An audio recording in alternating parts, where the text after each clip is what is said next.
Evan McLaughlin drove his car into the driveway.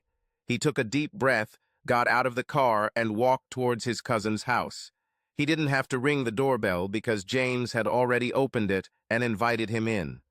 Beth was waiting for him in the living room. She kissed him on the cheek and invited him to sit down.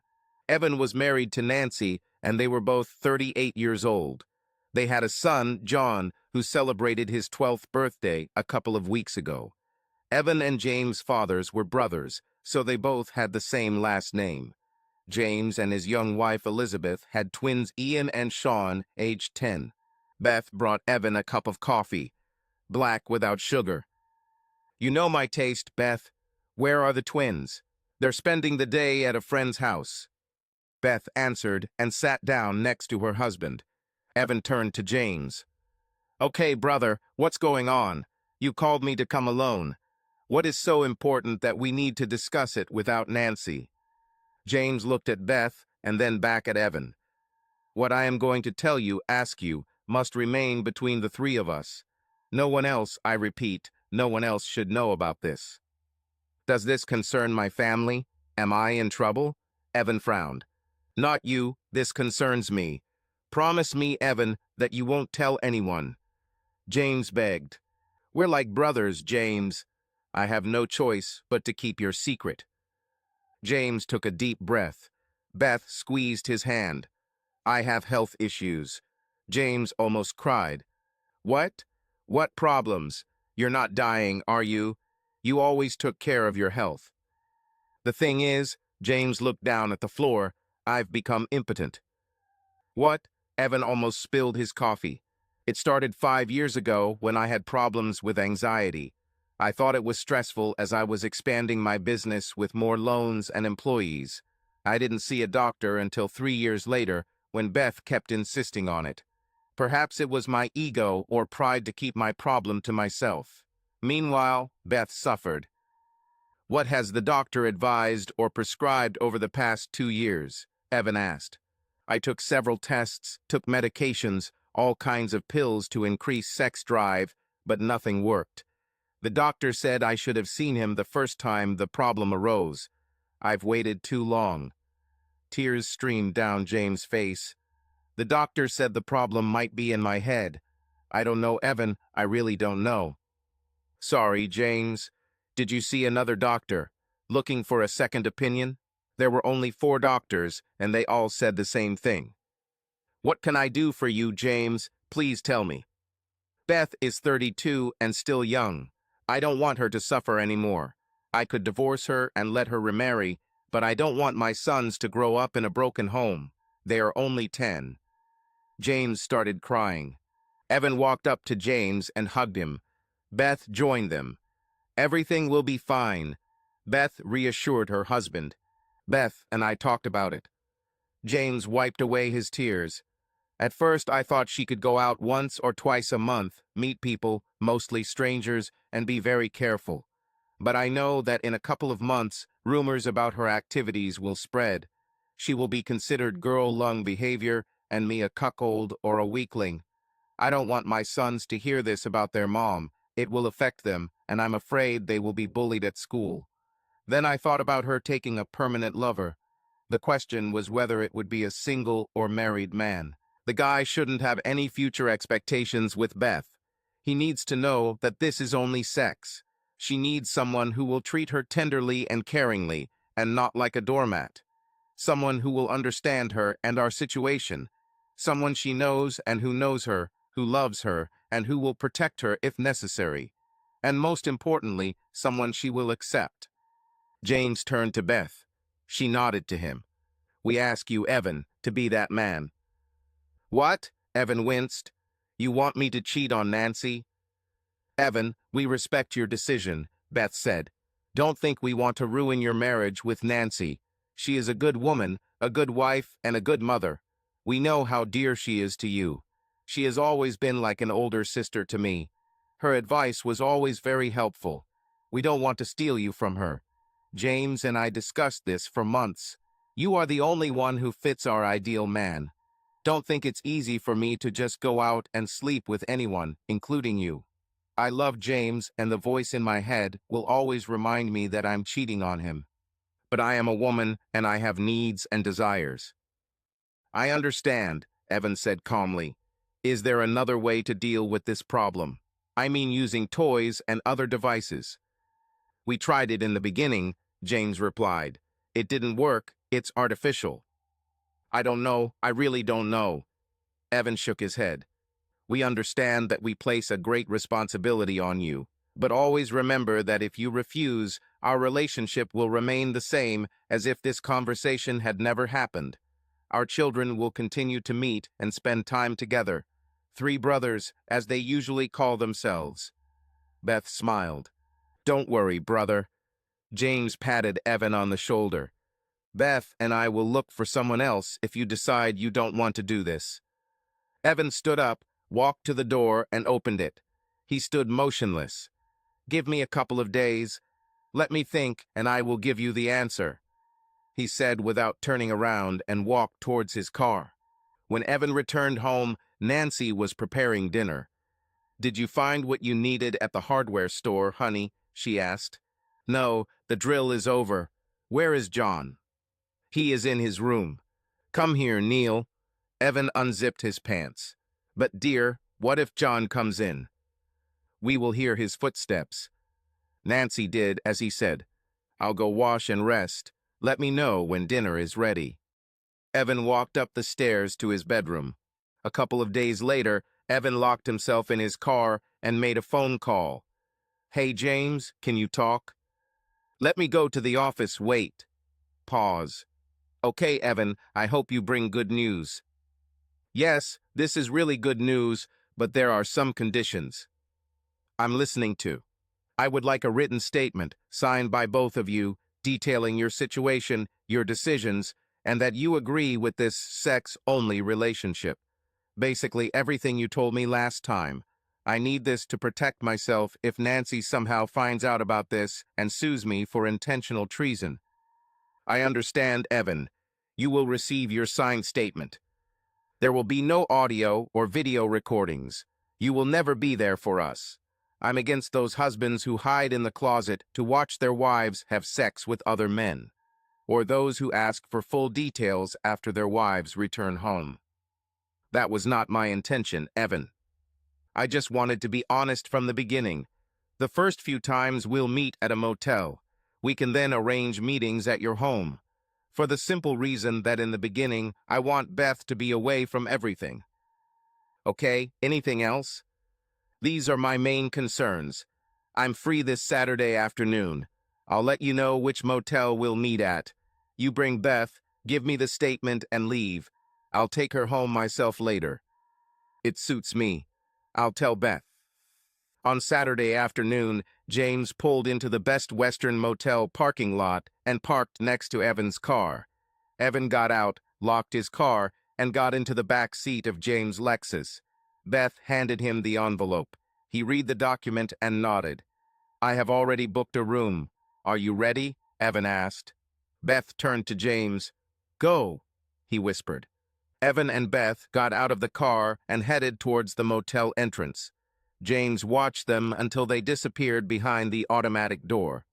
Oh my God, why me? What sins have I committed? James started crying. I know, he was sobbing. As soon as they entered the room, Beth went to the window and closed the curtain.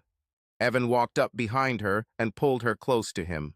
Without words, they began to undress each other. Evan picked her up and carried her to the bed. 5 years later, Evan sat in his home office and contemplated his life. Over the past 5 years, he had sex with Beth with James's approval. They were so careful that no one knew about it. At first, it was twice a month in a motel, and each time in a new one. Then it was at James and Beth's house. Since Beth was a stay-at-home mom, Evan would come over during the day when the twins were at school, and they would do it in the spare bedroom. After a few months, this started happening twice a week. Then it got to the point where they did it whenever they wanted. There was a time when Evan met with Beth every day during lunch. In the beginning, Beth told James every time she saw Evan, but after a year, she stopped. The two families continued to meet frequently. At each meeting, Evan and Beth behaved as usual. The three boys were best friends. Evan always told them that they had the same last name, the same blood, and that made them brothers. Nancy has gained weight. Evan had her 3 to 4 times a week. One day, she complained about their sexual relationship. She wanted more. The next day, he bought her sex toys. As usual, when they were home alone, he treated her the way he wanted. He always carried a condom in his pocket. As she sat on the couch talking to her mom on the phone, he walked over, lifted her skirt, and removed her panties. He quietly ordered her to continue the conversation and not hang up. He had her with such force that Nancy had to say goodbye and hang up. John was in his last year of school. The next year, he was supposed to go to college. Evan was going to max out the mortgage on the house and take out a loan to pay for John's full education. 18 years already, he thought. Time flies. He was going to visit Beth that Saturday afternoon. James was going to take the twins to their soccer practice. As usual, he waited in his car on the street, 100 meters away. As James drove away, Evan parked in the driveway. The twins weren't supposed to see him or his car. He smiled and stroked his penis. He couldn't wait to be in bed with Beth again. James started the engine. He was taking his sons to soccer practice, and then, as usual, he was going to take them to ice cream. The kids loved eating the ice after sweating heavily on the field. When he returned 2 hours later, Ewan would be gone. Beth will be in a fine mood. She laughed and joked with the children. She hummed as she prepared dinner. As he pulled out onto the main road, he glanced in the rearview mirror.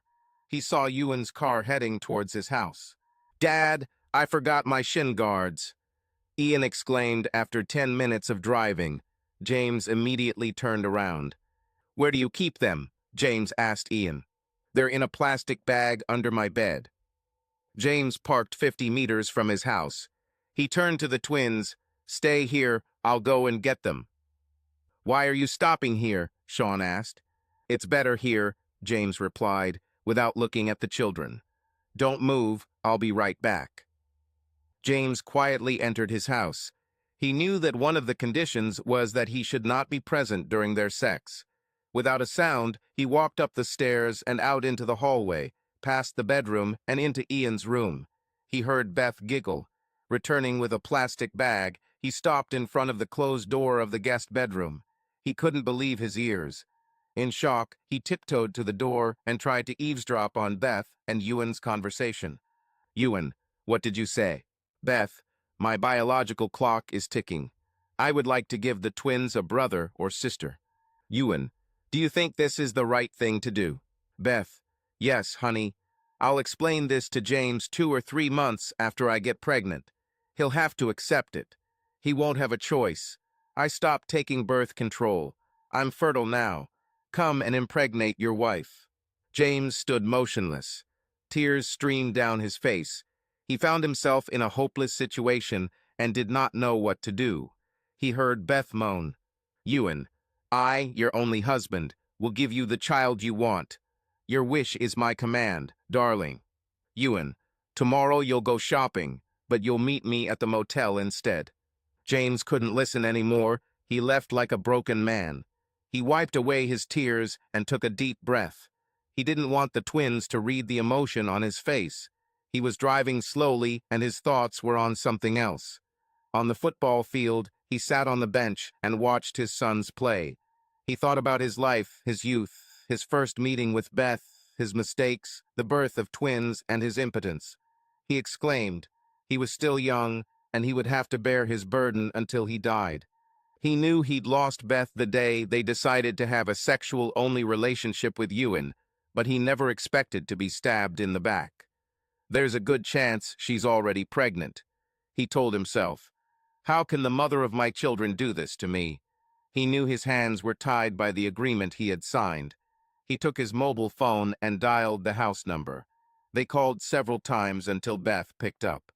"Yes, James," Beth said, out of breath. "Please tell Ewan to stay. I have something important to discuss." James asked in a serious voice. "Something. Is there a problem, James?" He heard the worry in Beth's voice. "I need to clear something up." Okay, see you after the match. When James entered his house, he found Beth and Ewan sitting on the sofa, talking leisurely.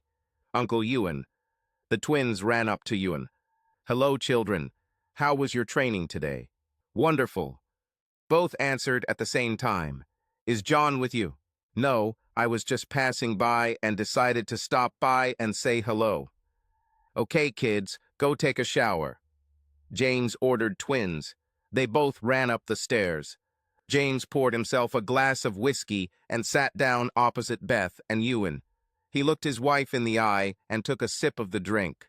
The two lovers didn't say a word and waited for James to start talking. I'm divorcing you, Beth.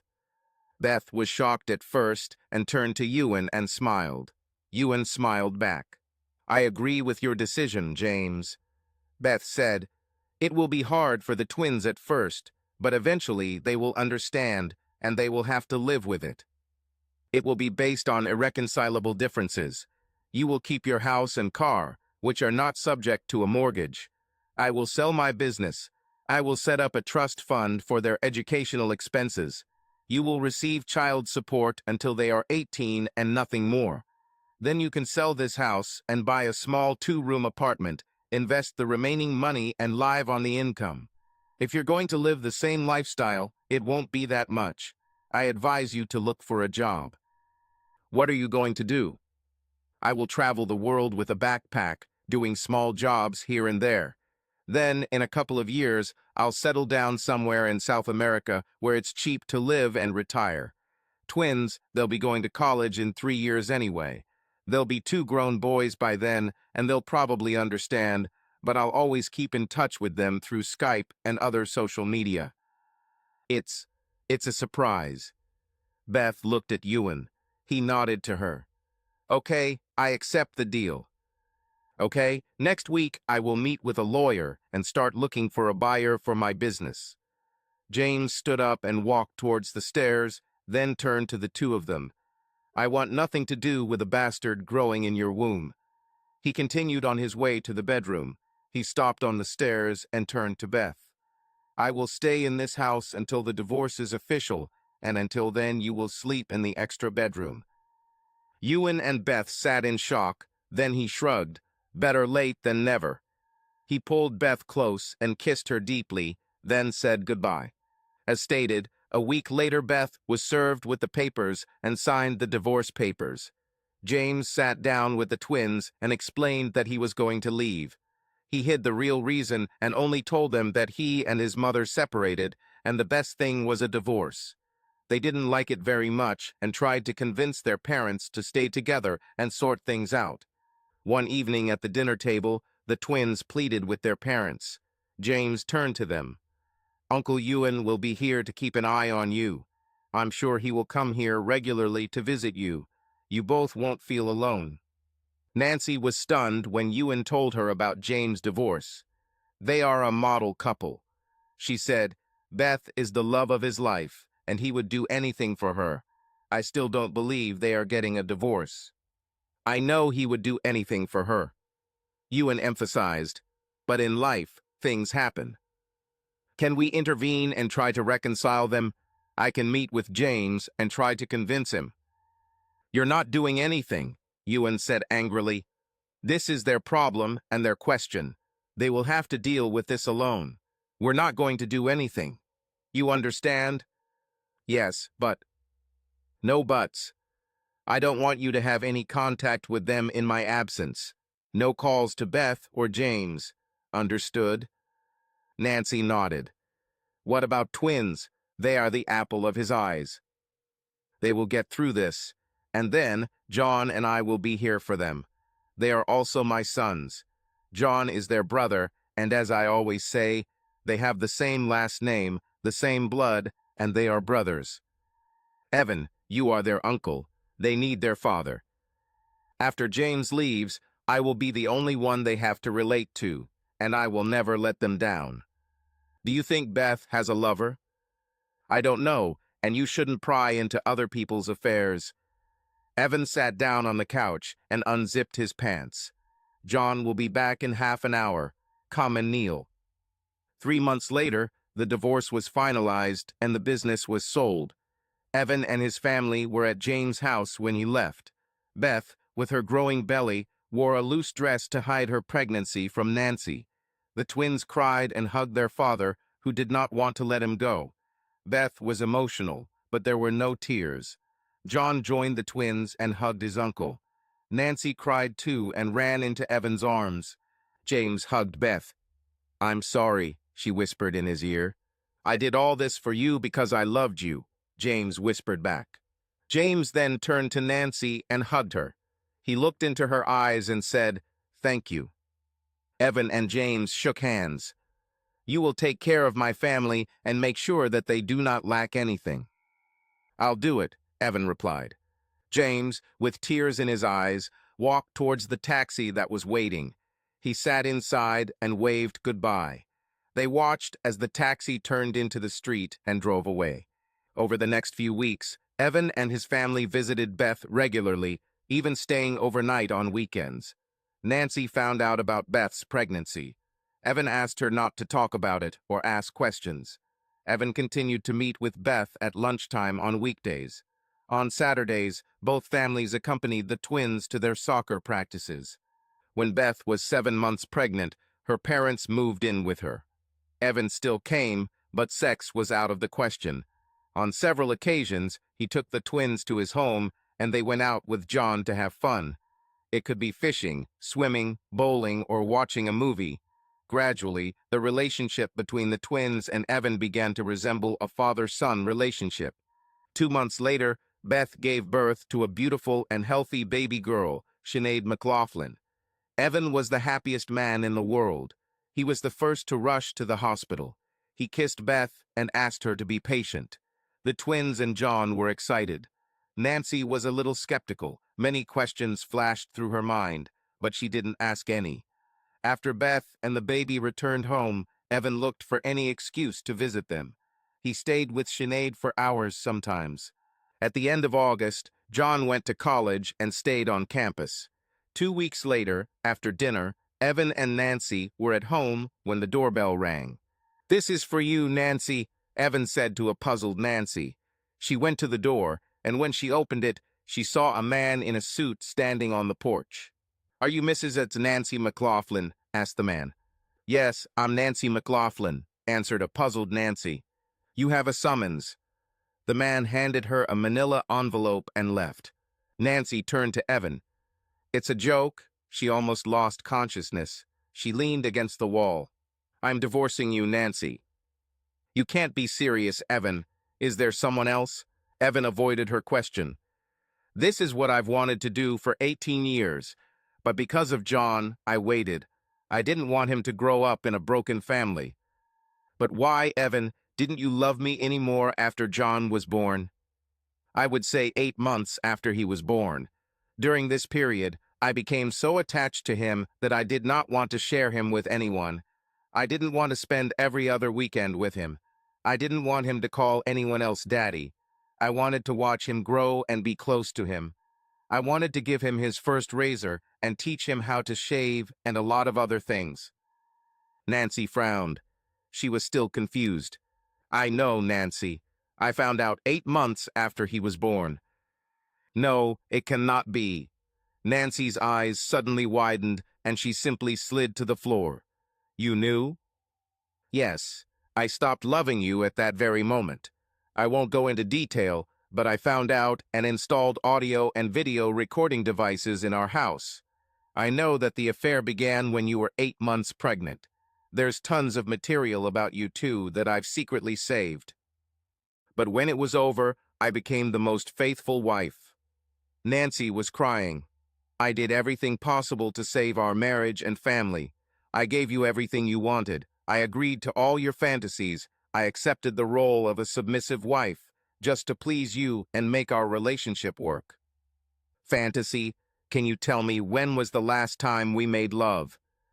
"We had sex regularly and—" "You're right," Evan interrupted her.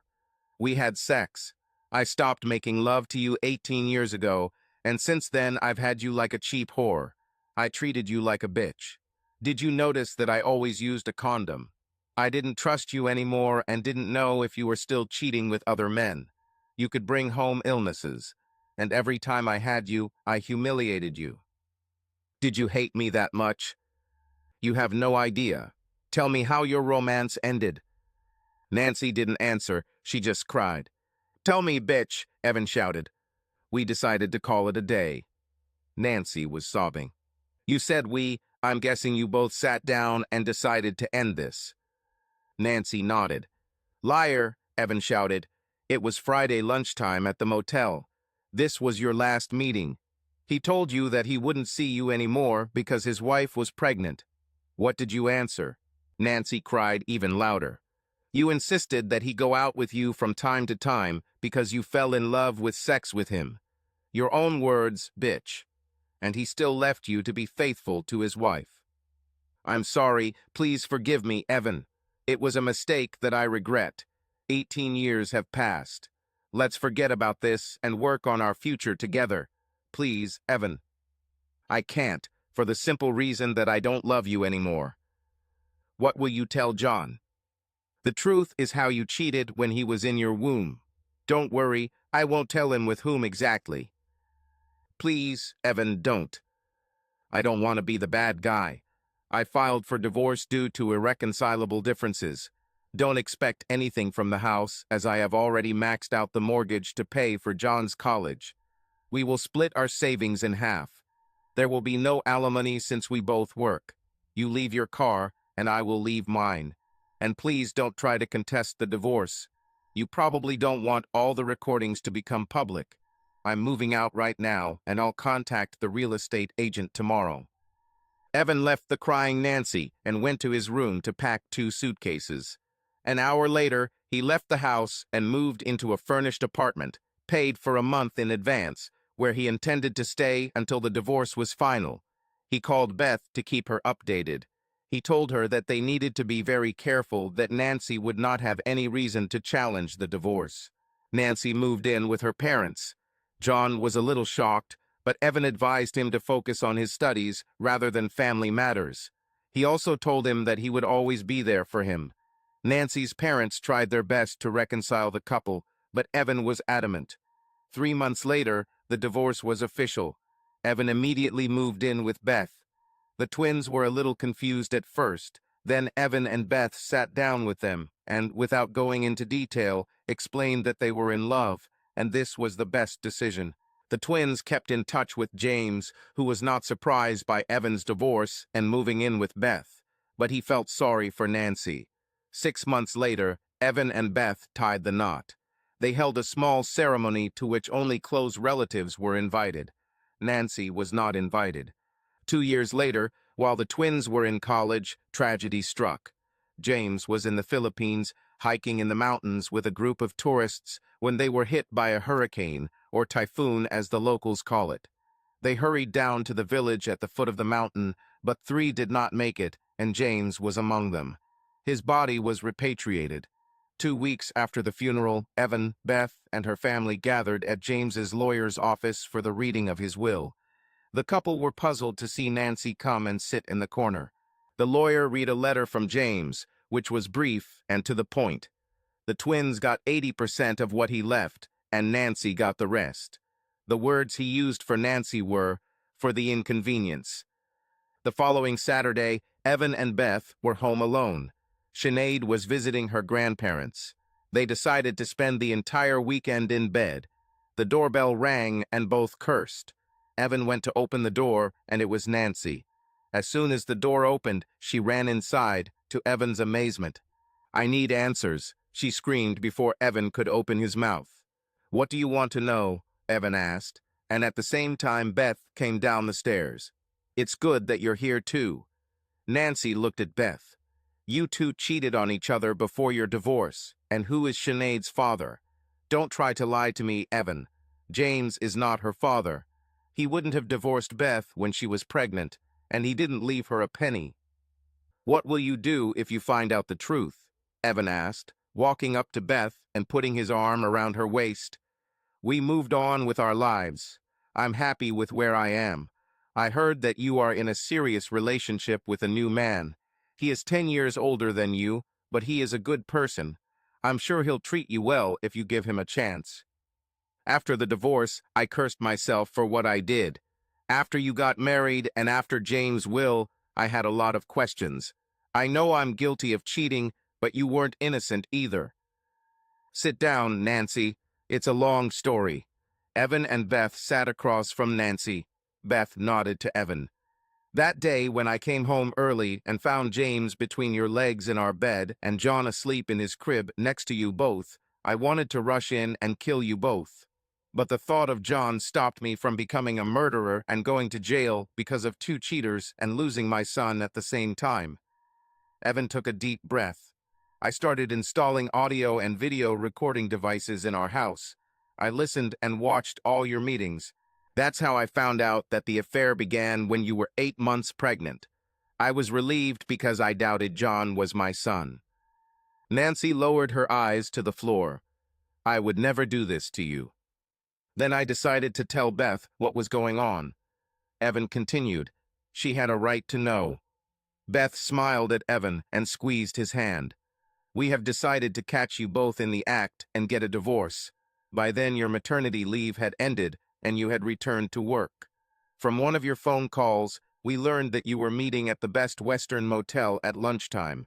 Beth and I went there and were ready to break into your room. At the last moment, I suggested that she take revenge before we carried out our plan. She agreed. I booked a room at the same motel at the same time that you were together. We didn't have wild sex. We made love, passionate love. After that, we decided to meet a couple more times before exposing you. We also decided not to have sex with our spouses during this period. We met every day in motels, at her place in James' bed, and even in our bed. On the second day, she told me that she was not on birth control and that she was fertile. Nancy's mouth dropped open in surprise, and a look of horror appeared on her face. Yes, the twins are mine. Do you remember what I always told the children? Same surname, same blood, they are brothers. Evan, John, Ian, Sean, and Sinead. Do these names mean anything to you? My God, they are all yours. Yes, that is right, Evan replied proudly. James never knew. One wonderful thing happened after our week together. We fell in love. I stopped making love to you and had you like a bitch. When Beth announced that she was pregnant, James decided to end his affair with you and be a faithful husband. But it was too late because Beth had already stopped loving him. How could you? Nancy turned to Beth. He died not knowing that he was not the father of the twins. Whatever we do, Beth spoke for the first time. We did this because of your affair. If you two hadn't cheated on us, we wouldn't be having this conversation today. Tears began to stream down Nancy's face. It was a mistake. She was sobbing. I'm grateful for your mistake. Beth responded and kissed Evan. We continued to meet in secret. Evan smiled. Until 5 years later, we decided we had to make a decision. Beth shook her head at Evan. Nancy noticed this. What happened 5 years later? Nancy asked Evan. We made the decision to be together. That's all I can say. Nancy, we planned to tell the 3 boys the whole truth when the twins graduate from college. Beth stood up and walked to the door, opening it. Nancy wiped her tears and walked to the door. Sorry. We're sorry too, the couple said at the same time. Nancy walked away without looking back. Why didn't you want me to tell Nancy everything? Evan asked Beth later when they were in bed. You've already said enough for today. It would be too hard for her. You're right. She was on edge when she walked into the house. And what we did to James must remain our secret. Even children shouldn't know. We'll take this to our graves, darling. Evan pulled Beth close and kissed her. With her head resting on Evan's chest, Beth remembered the day they decided to do something with James. It was the twins' 5th birthday. The solution was simple. Mix James and anti-androgen in his food and drinks every day. Evan even flew to Bangkok, telling everyone it was a business trip to buy some illegal drugs used to make him impotent. The result was as they expected. Beth was showing her displeasure, and knowing how much James loved her, She knew that he would suggest that she take a lover to satisfy her sexually, and the rest was history. To rub salt into the wound, Evan chose a Best Western motel for their first sexual encounter and brought Beth there. "What would you call our revenge, dear?" Beth raised her head to look at Evan. "I would say revenge with a devilish twist." "Ready for another round?" he asked, knowing the answer. Subscribe to our channel so that your love doesn't cheat on you, and go ahead and listen to the next story, because this story is nothing compared to the next one. If you're under 18, don't even think click to the next one.